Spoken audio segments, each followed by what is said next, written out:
We gave people a vision that they can make a stand. There is a future for them. So we need to stand together, we need to work together, and that's what we did right across the UK, and that's why you're seeing every industry now taking action, because people simply have had enough, and that's why we started the movement Enough's Enough, and that's what we're seeing right across the UK and right across Europe.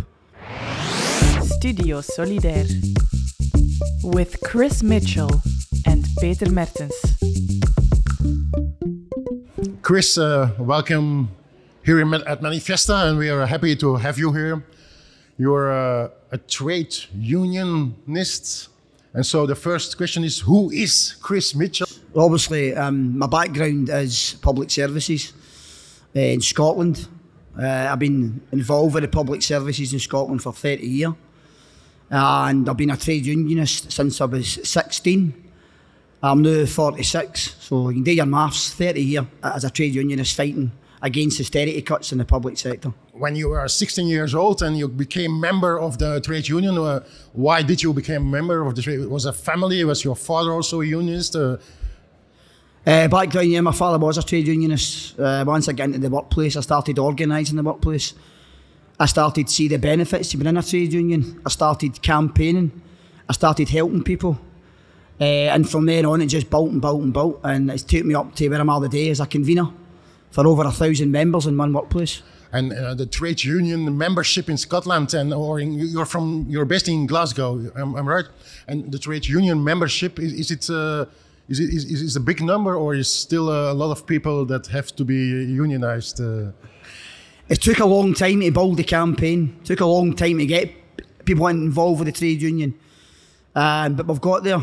A lot of hard work, a lot of sweat, blood, sweat and tears, as I call it, back in Glasgow. But we got there eventually, and people now are starting to see what it's like to be involved in a trade union, what it's like to build a movement, and what it's like to be basically feel that you're wanted and feel that what the benefits of a trade union is, especially when you're facing austerity cuts in the public sector. As a trade union member and as an organizer of the trade union, you have to hear a lot of different stories. Also, I think I can imagine people having difficulties to pay their bills, etc. I think also a trade union member or a shop steward maybe is an important figure for some person. So how you deal with all these problems of people? The UK right across Europe is facing a cost of living crisis. It's facing an energy crisis, and workplace poverty is very much real. So as a trade unionist, you're right at the forefront of that fight. I've took workers to food banks, key workers, critical workers that came out of a global pandemic, gone to food banks as a national scandal. And that's the kind of stuff that we're dealing with every single day, and it's absolutely disgusting. You're saying that key workers as hospital workers, etc., they do not earn enough to get around at the end of the month. Yes, they can't afford to pay their mortgage, can't afford to pay their rent. They're struggling to. It's a big thing in Glasgow now, right across the UK, is heat or eat.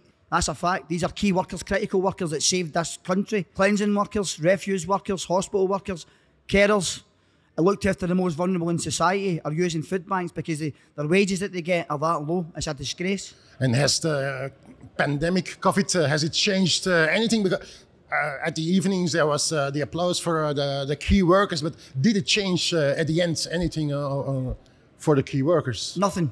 Nothing. During the very first lockdown in March in 2020, my members were given a note saying they were critical workers and key workers, and it's essential that they go to their workplace. But even into that 2-year period, they were still facing horrendous cuts in the service, austerity cuts and budget cuts. And you can't cut your way out of a crisis, and that's exactly what it was. We went from one crisis, a global pandemic, into another crisis, which is the cost of living crisis. And I heard that last year you organized, or maybe this year, you organized different strikes also in the public sector in Glasgow. Can you tell a little bit more about that? Well, during COP26 last year, we went on strike for 8 days. COP26, the climate change. The climate change COP in Glasgow, yes. We went on strike for 8 days, and that was the cleansing workers, the refuse workers in Glasgow. Went out for 8 days because of austerity cuts. Then we took workers out 2 weeks ago for 8 days, refuse workers. And what I can confirm, we got a £3,000 rise out of that. So it was successful. I think in the whole, some people, they say that the conservative government and other politicians, they hoped a little bit with COVID that the people would not be angry anymore and that there would be no resistance anymore. I think there was an atmosphere like that. And then this summer, in all over the UK, I don't know that everyone knows it. In all of the UK, you see these massive strikes in public sector, in transport sector. Maybe you can a little bit explain for those people who don't follow the news in the UK what is happening. Well, after COP26 last year, we gave industries a hope. We gave them a vision to take that fight up against their rogue employers, against their CEOs that are earning thousands of pounds at the misery of my members and bonuses. So we gave people a vision that they can make a stand. There is a future for them. So we need to stand together, we need to work together. And that's what we did right across the UK. And that's why you're seeing every industry now taking action, because people simply have had enough. And that's why we started the movement, Enough's Enough. And that's what we're seeing right across the UK and right across Europe. To give people this hope and this strength, but it's also about strength and to be proud. You said once the working class is back again. Yes. But where was the working class before? Well, that's the point. We were involved in an employer's market. Employees were being bullied. You had 0 contract hours. 0 hour contract. 0 hour contracts, yes. What does it mean? That's basically that's an employer telling you that you're only earning under €5 an hour. Right, in some sectors that is a scandal. People can't live on €5 an hour. Right, and then we had the situation where it was hire or fire and rehire, bringing people in underpaid and undervalued. We put a stop to that as well. That's a scandal as well. So that was another fight we had to go against employers. But with this strength that you see now with the railway workers, with the cleansing workers, what you do in Glasgow, this strength and this hope that is there again, did it came all at once, or did you build that during a long time? That took a lot of team building, it took a lot of campaigning, and it took a lot of work. We had to get people involved with the trade union. We had to tell people that you don't need to be scared in life anymore. There's a future for you. There's better conditions there for you. There's a better future for you and your family. Better working conditions, and most of all, there's a pay rise there that you deserve. And your employer want to stop bullying you and intimidating you. And the Scottish government were doing the exact same. So we fought against that and fought against that. And we won that argument.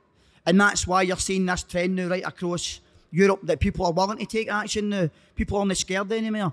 There's nothing to be scared of. See if you stand shoulder to shoulder with an army behind you, there's nothing more powerful than that, trust me. Mm-hmm. And the Thatcher government, in that time, they tried to have this image about breaking the trade unions and say trade union, that's from the past, that's something from the 20th century or 19th century, and so we are modernist, and in the modern time you don't need a trade union anymore. That was the image that was there from Thatcher. So how you answer? The Conservative Party, as I call them, the Tories in the UK, tried to do union busting.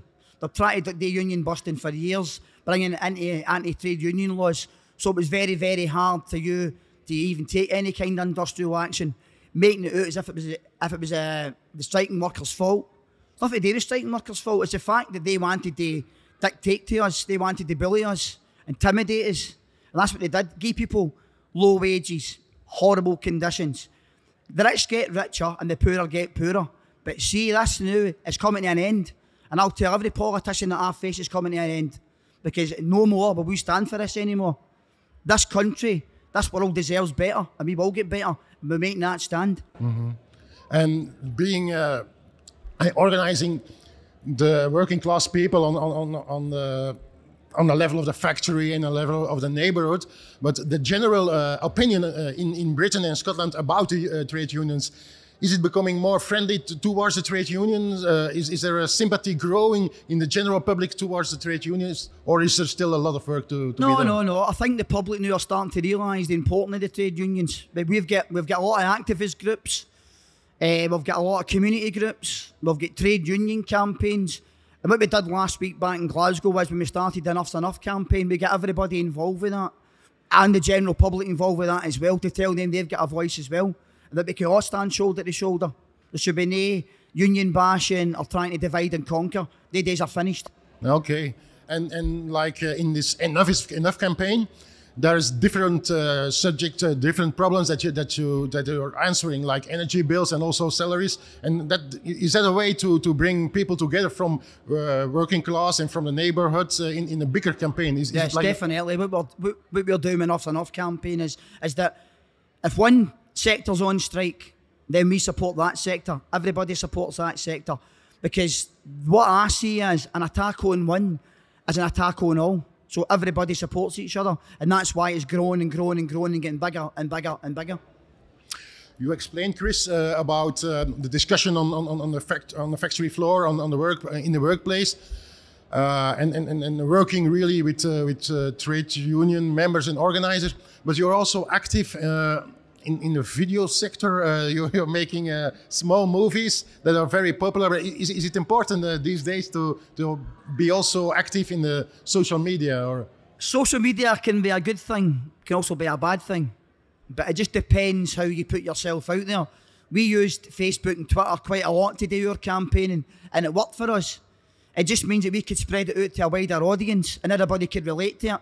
30-second video gets you 3 million hits, and it gets everybody interested, it gets everybody active, and it gives people that vision. You know what? See that guy there? That guy's fighting for the working class. Let's all do the same. So it's a conscious idea that you're working with social media. It's also to reach young people or of everyone. Yeah. That's the thing here, right? I was down at speaking to the young activists. Absolutely inspirational. So any young activists in here today, you should be proud of them, honestly. Okay. And Belgium's absolutely fantastic at that, because I think they start them at a very young age and get them active in the workplaces. And you can see it with the climate change as well. A lot of people are now starting to stand up and be counted. But it's a lot of young activists now. Because at the end of the day, I'm now 46. I'm getting an old man now, so I need somebody to come in and take my place. And a lot of these young activists are now starting to see, you know what? We deserve better. We deserve a better future for us and our family. So well, that's a nice spirit to pass to other generations. Like when we are talking about climate change, there is this goal of the ruling class to say climate change is that's not for the working class, because they're gonna pay the bills, etc. And they're trying to divide the young people that are struggling for a better climate and working. How do you cope with it? Social justice and climate justice, equality justice, all become one. It's one big package, that's it. We need to get that transition, but there shouldn't be any gap in the market. There's plenty of money there. So we need to heavily invest in communities to deal with the climate change.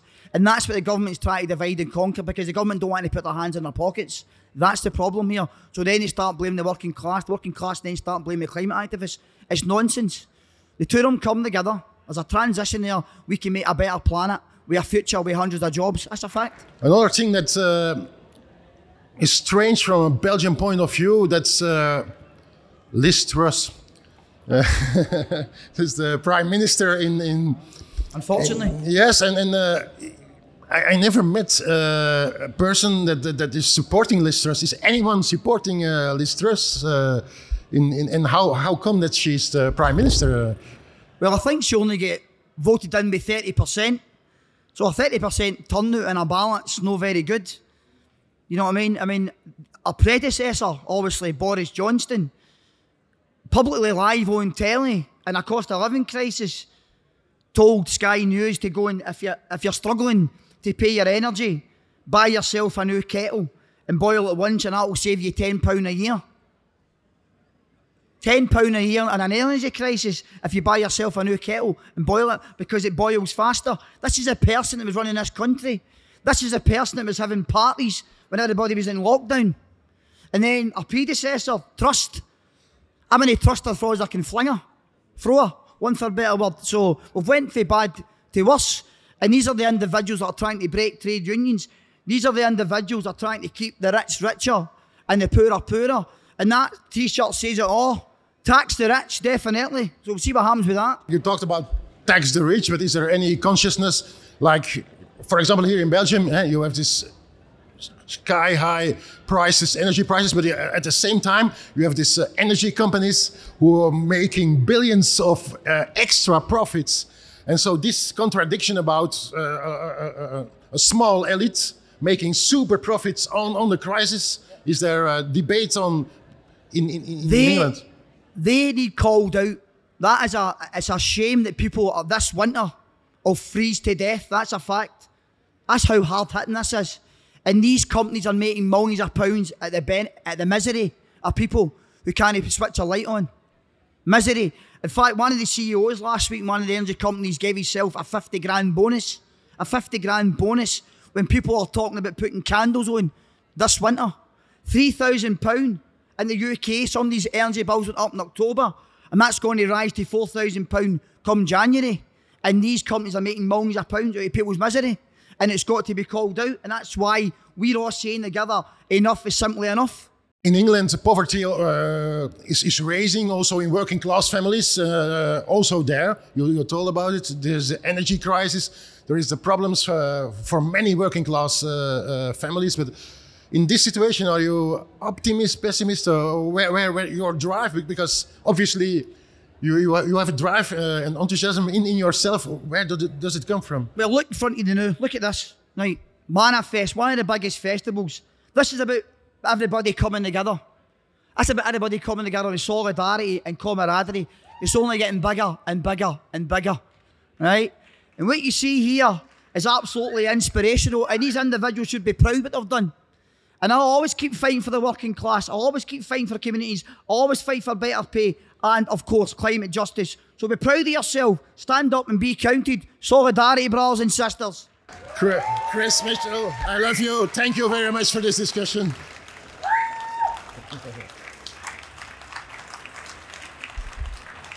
Voilà, merci beaucoup. Tout le monde bedankt. And special thanks to Chris Mitchell, and give him a loud applause for enough is enough everywhere in Europe, everywhere. Thank you, Chris. Thank you very much. Thank you. Voilà.